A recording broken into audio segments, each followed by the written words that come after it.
wife cosplaying as Nami to a secret ending to One Piece. These are 25 One Piece facts you probably didn't know. Did you know that Boa Hancock was actually one of the first One Piece characters ever shown? In a Shonen Jump magazine back in 1999, she was in there with her back turned along with Luffy, which is 9 whole years before she was actually introduced into the series. What a beauty! Speaking of beauties, when Robin joined the Straw Hats, she never actually called the crew by their real names, only calling them by their roles of the ship, like navigator and cook. And this is because she never let herself be fully accepted as a true member of the Straw Hat crew. But it was only until the Enies Lobby arc, when the Straw Hats came to save her from the world government, that she called them by their names at last.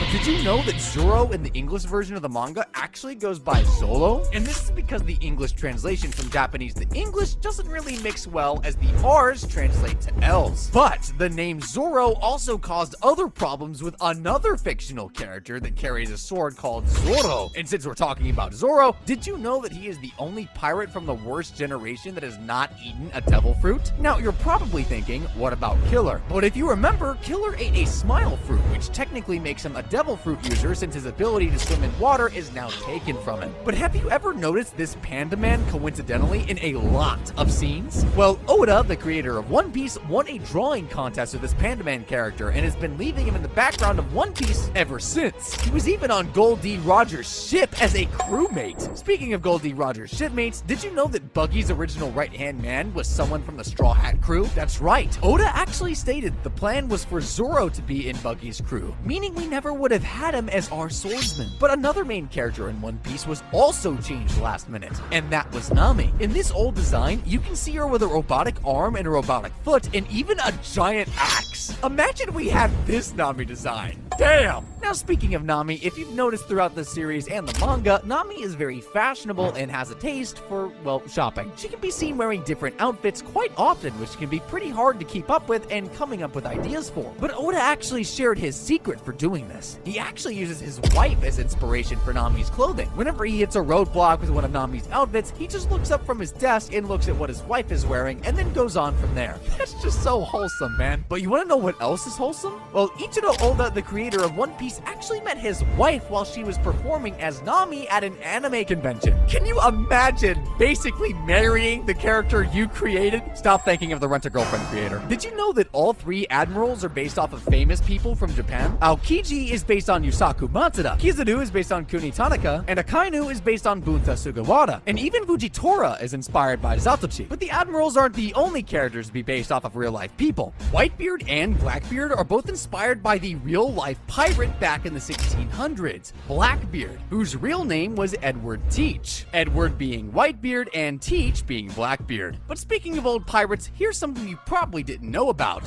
Rook, the crew's musician, he never actually met any of Luffy's brothers, neither Ace or Sabo. That being said, did you know that Sabo was actually shown at the beginning of the series during Luffy's execution at Luchtown? You can see him in the crowd here and right here in this scene with his top hat and what seems to be a pipe on his back. Now, although this isn't confirmed to be Sabo himself, it would make a lot of sense because Dragon was there at the same time, showing up to save Luffy. Speaking of Dragon and Luffy, did you know that Garp and Dragon are the only biological family of Luffy that we know of? We don't know his mom or grandma. We all know that Luffy thinks of Sabo as his real family, but during the Dressrosa arc, we can see all the people Doflamingo put bounties on, including Sabo and Kinemon. But we don't see Kanjuro, and that's because we later find out that Kanjuro is working for Kaido. So that's why Doflamingo doesn't put a bounty on him. He didn't want to make his boss angry. Talking about the boss, Luffy, the captain of the crew, is voiced by not just 1, but 2 female voice actors. Luffy has a female voice actor for both the English and Japanese dubs. The producers decided to do this because they didn't want to hire a male voice actor because over time, their voices get deeper and deeper. But something you definitely didn't know is that Luffy was the first manga and anime character ever to appear on the cover of Japanese fashion magazine in 2009. How cool is that? Although that is pretty cool, anime fans might find this even cooler. In 2006, One Piece actually had a collaboration with arguably the biggest anime of all time, Dragon Ball Z. And this collab showed Dragon Ball characters and One Piece characters having a huge party. What's even cooler is that Luffy got to ride on the Nimbus Cloud, which only the pure of heart can do. What an amazing collab, man. Since we're on the topic of other anime, did you know that Oda was originally going to name Sanji Naruto? But But he decided not to, since another shonen manga was up and coming, and that was also named Naruto. He decided to change the name to Sanji, and I'm glad we got Sanji over that. But there's actually something else about Sanji that Oda decided to change last minute. We all know that Usopp is the sniper of the crew, but in Sanji's original character design, he was actually supposed to be a gunslinger. Imagine if this was our Sanji. Insane. But have you ever wondered how many swords Zoro has broken? Well, it's more than you might expect. He broke 2 of his swords during his first fight with Mihawk at the Barati and didn't get to replace them until he got the Yubashiri and Kitsu from Rouge Town. The Yubashiri wasn't so lucky, as the Marine Shoe turned it to rust during their fight at Enies Lobby. And after adding up all the other encounters, Zoro has broken over 7 swords. Swordsmiths definitely do not like this man. But you know who else hates Zoro? Sanji. And did you know that these guys have never said each other's real names? They just refer to each other as Mosshead and Curly Cook? But Oda has made it very clear throughout the manga and anime that they do not hate each other and actually would die for each other, as seen during the Thriller Bark battle. And man, what a nice bromance. And now, although they might not be the smartest in the crew, Oda officially stated that Nami is the 3rd smartest pirate coming out of the East Blue, behind Kudo and of course Ben Beckham from the Red Hair Pirates. Knowing this was stated a while ago, I think we can all agree that Nami is definitely a bit higher on this list. Now, of course, we all know Big Mom, and we all know that she has an insane amount of children, and I mean a lot. But did you know that she actually has been giving birth consistently for over 42 years? That's right, with over 43 husbands, 39 daughters, and 46 sons. She is